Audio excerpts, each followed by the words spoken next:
Hello everyone, welcome to judicial plus. So हम run कर रहे हैं the digital personal data protection act of 2023। हमने ऑलरेडी सेक्शन नंबर 8 तक कंप्लीट कर लिया है। आज से हम पढ़ने वाले हैं सेक्शन नंबर 9 से।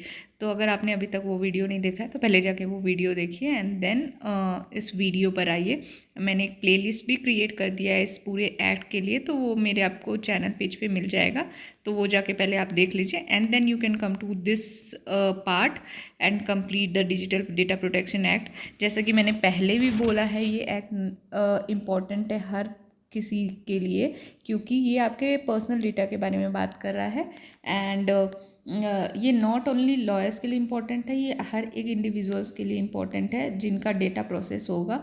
एंड एग्जाम्पल्स भी इसमें इतने अच्छे अच्छे दिए हैं ना कि आपको जो सारे क्लॉजेज हैं, सारे सेक्शन है, बहुत अच्छे से समझ में आएगा। तो हमने सेक्शन नंबर 8 तक कर लिया था ऑलरेडी, जो कि general obligation of data fiduciary बता रहा है। आज से जो है हम सेक्शन नंबर 9 से करने वाले हैं, जो कि बहुत ज़्यादा इंपॉर्टेंट है। तो ध्यान से सुनिएगा, बिकॉज ये बात कर रहा है processing of personal data of children के बारे में। ठीक है, तो स्टार्ट करते हैं। So this section, as I said, is talking about processing of personal data of children. So section number 9 जो है हमारा बात कर रहा है इसके बारे में कि पर्सनल डेटा ऑफ चिल्ड्रन के को प्रोसेस कर रहा है। बिकॉज चिल्ड्रन जो है वो अपना कंसेंट नहीं दे सकते। जनरली क्या होता है कि डेटा प्रिंसिपल जो होता है, जिसका डेटा यानी कि यूज़ किया जा रहा है, उसका कंसेंट लेता है data fiduciary before using their data. But यहाँ चिल्ड्रन है, तो चिल्ड्रन के टाइम में कंसेंट कैसे ले, चिल्ड्रन से कंसेंट तो नहीं ले सकते, तो किसका कंसेंट लेंगे? All this things are describe in under this section. तो बहुत ही अटेंटिव होकर सुनिएगा। तो जो सब सेक्शन 1 है वो बता रहा है data fiduciary shall before processing any personal data of a children or a person with disability who has a lawful guardian obtain verifiable consent of the parent of such children or lawful guardian as the case may be in such manner as may be prescribed। Data fiduciary क्या करेगा? Consent लेगा before processing कोई भी personal data children का। जैसे मैंने बताया कि कंसेंट तो लेना है, अब किसका ले सकता है? अगर यहाँ पे क्या बात कर रहा है, कोई चिल्ड्रन भी है एंड पर्सनल विद डिसेबिलिटी, तो यानी कि सिर्फ चिल्ड्रन के बारे में नहीं बात हो रही है, पर्सनल विद डिसेबिलिटी के बारे में भी यहाँ पे बात हो रही है। यानी कि चिल्ड्रन और पर्सनल विद डिसेबिलिटी जिसका लॉफुल गार्जियन है कोई, ठीक है, लॉफुल गार्जियन है, वो उससे उसका कंसेंट ले लेगा। Obtain verifiable consent of the parent of such child और लॉफुल गार्जियन। अगर लॉफुल गार्जियन है, लॉफुल गार्जियन और पेरेंट है तो पेरेंट उस चाइल्ड के पेरेंट्स का, और डिसेबिलिटी है तो लॉफुल गार्जियन का आप कंसेंट लेकर प्रोसेस कर सकते हो, वैसे डेटा प्रिंसिपल का, जो कि एक चाइल्ड या पर्सन विद डिसेबिलिटी है। अब एक्सप्लेनेशन में दिया गया है कि इस सब सेक्शन के अंदर जो कंसेंट है ना, कंसेंट ऑफ पेरेंट्स, उसमें इंक्लूड क्या करता है? Consent of lawful guardian wherever applicable. जो सेम चीज़ मैंने ऊपर बताया कि जहाँ पे लॉफुल गार्जियन है वहाँ लॉफुल गार्जियन, जहाँ पेरेंट्स है वहाँ पेरेंट्स। ठीक है, ऐसे हम कंसेंट ले लेंगे। अब सबसेक्शन 2 आते हैं। ये क्या बता रहा है? A data fiduciary shall not undertake such processing of personal data that is likely to cause any detrimental effect of the wellbeing of the child. अब हमने कोई डेटा ले लिया, उसके कारण उस चाइल्ड के वेलबींग को अफेक्ट हो रहा है, वो भी डिट्रीमेंटल यानी कि उसके अगेंस्ट यूज़ हो रहा है, उसके हेल्थ को अफेक्ट या उसके वेलबींग को अफेक्ट हो रहा है, तो वैसे डेटा को प्रोसेस नहीं कर सकता है डेटा फिड्यूशरी। क्लियरली यहाँ पे मेंशन किया है। अब आते हैं सबसेक्शन 3 में। A data fiduciary shall not undertake tracking और behaviour monitoring of children or targeted advertising directed at children. Data fiduciary क्या नहीं कर सकता है? डेटा फिड्यूशरी ट्रैकिंग और बिहेवियर मॉनिटर नहीं कर सकता है चिल्ड्रन का, या कोई targeting advertising directed at children. मतलब क्या है यहाँ पे बोला जा रहा है कि अगर कोई ट्रैकिंग या बिहेवियर मॉनिटरिंग हो रहा है उस चिल्ड्रन का, तो ऐसी चीज़ें आप नहीं कर सकते हो। मतलब stalking kind of thing for a children is not allowed under this subsection. ठीक है, और उसके बिहेवियर, वो डेली बेसिस पे क्या करता है क्या नहीं करता है, एक चिल्ड्रन का आप नहीं कर सकते हो। जैसे कि बहुत सारे यहाँ पे इन्फ्लुएंसर्स हो जाते हैं, ब्लॉगर हो जाते हैं, जो अपनी डे टू डे लाइफ दिखाते हैं, बट वो एडल्ट हैं, वो अपने कंसेंट से दिखाते हैं। एक चिल्ड्रन का इस सबसेक्शन के अंदर उनको राइट्स दिया गया है कि आप नहीं कर सकते ऐसे बिहेवियर मॉनिटरिंग या ट्रैकिंग। ठीक है, अब आते हैं सबसेक्शन 4 पे। ये क्या बोल रहा है? The provision of subsection 1 and 3 shall not be applicable to processing of personal data for children by such class of data fiduciary और for such purposes and subject to such condition as may be prescribed. ठीक है, अब बोल रहा है subsection 1 और 3 में जो दिया गया है वो अप्लीकेबल नहीं होगा पर्सनल डेटा प्रोसेस करने के लिए किसी भी चाइल्ड का कुछ क्लासेस ऑफ डेटा फिडरेटरी या कुछ ऐसे पर्पस के लिए जो कि प्रिस्क्राइब किया जाएगा रूल्स में। जब भी रूल्स आएंगे तो रूल्स में प्रिस्क्राइब किया जाएगा कि कौन कौन जो है वो प्रोसेस, कौन कौन डेटा फिडरेटरी ऐसे हैं जो प्रोसेस नहीं कर सकते हैं, तो वो रूल्स में स्पेसिफाई करेगा। तो ये सेक्शन को पढ़ा जाएगा रूल्स के साथ जब भी रूल्स नोटिफाई होंगे। अब एक बार फिर से देख लेते हैं सबसेक्शन 1 और 3 में क्या बोल रहा है। ये यही बोल रहा है कि कंसेंट लिया जाएगा लॉफुल गार्जियन का या उसके पेरेंट्स का, चाइल्ड है तो। और 3 में बोल रहा है कि ट्रैकिंग बिहेवियर नहीं होगा। तो ये दोनों एप्लीकेबल नहीं होगा किसी पर्टिकुलर क्लास ऑफ डेटा फिडरेटरी पे के लिए। ठीक है, तो वो सारे नोटिफिकेशन जब आएंगे तो हम फिर से ये सबसेक्शन देखेंगे उसके साथ। अब आते हैं लास्ट सबसेक्शन इस सेक्शन के, जो कि बता रहा है the central government may, if satisfied that data fiduciary has ensured that its processing of personal data of children is done in a manner that is verifiable, safe, notified for such processing of data fiduciary, the age above which that data fiduciary shall exempt from the application of all or any of the obligation under subsection 1 and 3 in respect of the processing of data fiduciary as notification may specify। Central government अगर satisfy हो जाता है कि जो data फिडरेटरी है वो ensure करेगा कि पर्सनल डेटा जो है चिल्ड्रन का वो इस मैनर में प्रोसेस किया जा रहा है जो कि बहुत ही सेफ है, और नोटिफाई किया जा रहा है कि वो जो प्रोसेस कर रहा है पर्सनल डेटा वैसा डेटा फिडरेटरी वो उस एज के अबव है जिस एज के अबव एग्जम्पशन जो है अप्लीकेबल है। ठीक है, तो डेटा फिडरेटरी एलिजिबल एज में होना चाहिए। वो किस मैनर में करना चाहिए, इस मैनर में करना चाहिए जो कि सेफ हो, और नोटिफाई करेगा वो कि किस डेटा को प्रोसेस कर रहा है। तो फिर जो है सबसेक्शन 1 से 3 एप्लीकेबल नहीं होगा। लेकिन इसके भी रूल्स जो है इस सबसेक्शन को क्लियर करने के लिए नोटिफाई किया जाएगा नोटिफिकेशन के द्वारा, तो ये भी हम पढ़ेंगे विथ रिस्पेक्ट टू रूल्स। अभी तक रूल्स नोटिफाई नहीं हुए हैं इसलिए अभी हम रूल्स नहीं पढ़ेंगे, बट जैसे ही रूल्स आएंगे मैं फिर से रूल्स के लेक्चर लूँगी एंड देन इसको कनेक्ट करके हम पढ़ेंगे। ठीक है, लेकिन अभी जब तक रूल्स नोटिफाई नहीं हुए हैं आपके लिए यही इंपॉर्टेंट है। अगर किसी एग्जाम में आ रहा है तो एग्जाम में भी यही इंपॉर्टेंट है, और अपने अपने पर्सनल नॉलेज के लिए पढ़ रहे हो तो भी अभी यही इंपॉर्टेंट है क्योंकि रूल्स अभी तक आए नहीं है।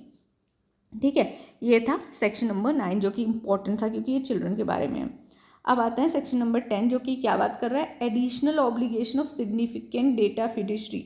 ठीक है, एडिशनल ऑब्लिगेशन के बारे में बात कर रहा है किसी सिग्निफिकेंट डेटा फिडरेटरी का। तो सेक्शन नंबर 10 का सबसेक्शन 1 बोल रहा है the central government may notify any data fiduciary or class of data fiduciary as significant data fiduciary on the basis of an assessment of such relevant factor as may determine including. अब यहाँ पे फिर से notification relevant हो जाएगा क्योंकि यहाँ पे क्या बोला जा रहा है 10 सबसेक्शन 1 में कि सेंट्रल गवर्नमेंट नोटिफाई करेगा किसी भी डेटा फिडरेटरी या क्लास ऑफ डेटा फिडरेटरी को। ठीक है, किसी डेटा फिडरेटरी या क्लास ऑफ डेटा फिडरेटरी को क्या नोटिफाई करेगा, on the basis of the assessment of such relevant factor as may be determine. वो नोटिफाई करेगा। अब वो असेसमेंट के बेसिस पे नोटिफाई करेगा, और वो असेसमेंट किस बेसिस पे होगा वो सेंट्रल गवर्नमेंट नोटिफिकेशन के द्वारा स्पेसिफाई करेगी। ठीक है, और यहाँ पे भी कुछ कुछ चीज़ें ली है कि असेसमेंट जो है वो किस फैक्टर पे डिटरमाइन करेगा, यहाँ पे दिया है। ये जो असेसमेंट है वो डिटरमाइन करेगा volume and sensitivity of personal data process, risk to the right of personal data principal, potential impact and on the sovereignty and integrity of India, risk to electoral democracy, security of the state और public order। अब ये जो assessment कर रहे हैं यहाँ पे इस सेक्शन के अंदर वो किस किस चीज़ पे डिपेंड करेगा, वॉल्यूम क्या है पर्सनल डेटा की, वो कितना सेंसिटिव नेचर का है, कितना रिस्क इन्वॉल्व है डेटा प्रिंसिपल को उसके प्रोसेस होने के कारण, पोटेंशियल इम्पैक्ट क्या होगा सोवनिटी और इंटीग्रिटी इंडिया के इसके प्रोसेसिंग के कारण। ठीक है, देन रिस्क क्या होगा डेमोक्रेसी पे, सिक्योरिटी कितना है इंटरेस्ट स्टेट को, और क्या पब्लिक ऑर्डर डिस्टर्ब हो सकता है। तो ये सारे फैक्टर पे डिटरमाइन करके जो है असेसमेंट होगा और वो सेंट्रल गवर्नमेंट नोटिफाई करेगा किसी भी डेटा फिडुशरी या क्लास ऑफ डेटा फिडुशरी को कि ये पर्टिकुलर डेटा प्रोसेस कर सकते हो कि नहीं। इन सब फैक्टर पे डिटरमाइन करेगा, क्योंकि ये सारे फैक्टर बहुत इंपॉर्टेंट है।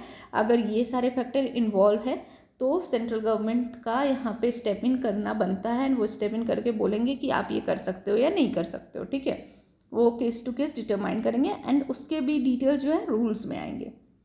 अब आते हैं सबसेक्शन 2 पे, जो बता रहा है the significant data fiduciary shall appoint a data protection officer who shall represent the significant data fiduciary under the provision of this act based in India, be an individual responsible to the board of director or similar governing body and of the significant data fiduciary and be in a point of contact for the grievance redressal mechanism, ठीक है। अब ये जो data फिडुशरी significant data फिडुशरी होगा, जिस case में जिसका assessment central government करेगी कुछ फैक्टर्स पे जो हमने ऊपर पढ़ा, अब वो सिग्निफिकेंट डेटा फिडुशरी क्या करेगा अगर ऐसे केसेस हैं तो वो एक डेटा प्रोटेक्शन ऑफिसर अपॉइंट कर लेगा। ये इसके भी क्वालिफिकेशन एंड ऑल जो है वो रूल्स में और भी स्पेसिफाई किए जाएंगे। और वो डेटा प्रोटेक्शन ऑफिसर करेगा क्या, ये जो डीपीओ है हमारा, इसको अपॉइंट क्यों कर रहा है सिग्निफिकेंट डेटा फिडुशरी, क्योंकि वो रिप्रेजेंट करेगा उस सिग्निफिकेंट डेटा फिडुशरी को इस एक्ट के प्रोविज़न के अंदर। और ये जो डेटा प्रोटेक्शन ऑफिसर यानी कि डीपीओ है वो इंडिया में होना चाहिए, वो एक इंडिविजुअल होना चाहिए जो कि रिस्पॉन्सिबल होगा बोर्ड ऑफ डायरेक्टर को या कोई दूसरी सिमिलर गवर्निंग बॉडी को जो सिग्निफिकेंट डेटा फिडुशरी से बिलोंग करती है, और वो पॉइंट ऑफ कांटेक्ट भी होगा ग्रीवियंस रिड्रेसल मैकेनिज्म के लिए। तो इन सब चीज़ों के लिए जो सिग्निफिकेंट डेटा फिडुशरी है वो अपॉइंट करेगा डीपीओ को, ठीक है। अब क्या बोल रहा है बी क्लॉज कि appoint an individual data auditor to carry out data audit who shall evaluate the compliance of significant data fiduciary in accordance with the provision of this act। तो ये जो सिग्निफिकेंट डेटा फिडुशरी है वो appoint करेगा एक independent data auditor को, जो कि कैरी आउट क्या करेगा डेटा ऑडिट उसके बिहाफ में, who shall evaluate compliance of significant data fiduciary, और ये डेटा ऑडिट करेगा प्लस उसका कंप्लायंस का इवेल्युएट करेगा in accordance with the provision of this act, ठीक है, इस एक्ट के प्रोविज़न के हिसाब से। सो बेसिकली यहाँ पे जो हमारा सिग्निफिकेंट डेटा फिडुशरी है वो कोई कंपनी हो सकती है, कोई फर्म हो सकता है जो अपने बिहाफ में जो है या अपने बिहाफ में वो किसको अपॉइंट कर रहा है, एक तो फर्स्टली वो डीपीओ को अपॉइंट कर रहा है, ठीक है, जो कि डीपीओ जो है उसके बिहाफ में एक्ट करे उन सारे फंक्शन के लिए जो सबसेक्शन ए में दिया गया था। फिर जो सेकेंड है वो किसको अपॉइंट कर रहा है इंडिपेंडेंट डेटा ऑडिटर को, वो सारे काम करवाने के लिए जो कि यहाँ पे सबसेक्शन बी में दिया गया है, ठीक है, कैरी आउट डेटा ऑडिट और सिग्निफिकेंट डेटा फिडुशरी ये सारी चीज़ें करेगा। तो ये अभी तक जो हमने समझा है ये बेसिकली कौन कौन हो सकता है, कंपनी हो सकती है, फर्म, अभी यहाँ पे स्पेसिफाई नहीं किया गया है कि कौन कौन हो सकते हैं, ये कोई भी हो सकते हैं, कोई भी क्लास ऑफ डेटा फिडुशरी हो सकते हैं, बट ये सब भी आ सकते हैं इसमें, ठीक है।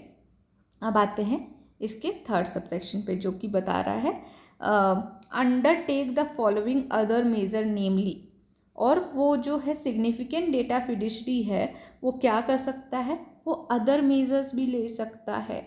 अदर मेजर क्या क्या ले सकता है, जैसे कि periodic data protection impact assessment करा सकता है, which shall be a process comprising a description of right of data principle and the purpose of processing of their personal data, assessment and management of the risk to the right of data principle and such other matter regarding such process as may be prescribed। तो firstly वो क्या करा सकता है, वो कुछ major ले सकता है डेटा प्रिंसिपल के डेटा को प्रोटेक्ट करने के लिए। अब ये कंपनी या फर्म या कोई भी अदर एंटिटी है, कोई सिग्निफिकेंट डेटा फिडुशरी है, ठीक है, अब ये क्या कर सकता है, वो अपने प्रोटेक्शन के लिए कुछ मेजर्स ले रहा है। कैसे मेजर्स ले रहा है, फर्स्टली वो periodic data protection impact assessment करा सकता है। ये असेसमेंट क्या होगा, एक प्रोसेस होगा जिसमें डिस्क्रिप्शन होगा कि डेटा प्रिंसिपल के क्या क्या राइट्स हैं, पर्पस क्या है इस डेटा को प्रोसेस करने का, उसके पर्सनल डेटा को, और असेसमेंट करेगा कि कितना रिस्क है इस डेटा प्रिंसिपल को अगर उसका डेटा प्रोसेस होता है तो, और भी कोई अदर मैटर जो भी इसके प्रोसेस के रिगार्डिंग है वो सारी चीज़ असेस करके एक रिपोर्ट बनाएगा। ठीक है, ये रिपोर्ट में जो है वो सारी चीज़ें होंगी कि क्यों प्रोसेस किया जा रहा है, क्या पर्पस है, एंड इससे क्या इफेक्ट पड़ेगा डेटा प्रिंसिपल को, अगर और भी सारी डिटेल्स जो है उस असेसमेंट में रहेगी। इस असेसमेंट का नाम है periodic data protection impact assessment, तो ये याद रखिएगा क्या असेसमेंट का नाम है। दूसरी चीज़ वो क्या अदर मेजर्स में और क्या, एक तो असेसमेंट कराया, दूसरा क्या कर सकता है, पीरियोडिक ऑडिट करवा सकता है। वो बीच बीच में ऑडिट करा करा के चेक कर सकता है कि कुछ इम्पैक्ट तो नहीं हो रहा है इसके पर्सनल डेटा को प्रोसेस करने के कारण, जो डेटा प्रिंसिपल है उसका पर्सनल डेटा प्रोसेस करने के कारण कुछ उसको इम्पैक्ट तो नहीं हो रहा। ये सारी चीज़ें का वो पीरियोडिक ऑडिट कराएगा अपनी सेफ्टी के लिए। और क्या कर सकता है, कोई भी अदर मेजर ले सकता है जो इस एक्ट के प्रोविज़न के कंसिस्टेंट हो। बस आप कोई भी मेजर ले सकते हो, लेकिन इस एक्ट को वॉयलेट करके नहीं ले सकते हो, वॉयलेट नहीं कर सकते हो। ठीक है, वॉयलेट नहीं कर सकते हो।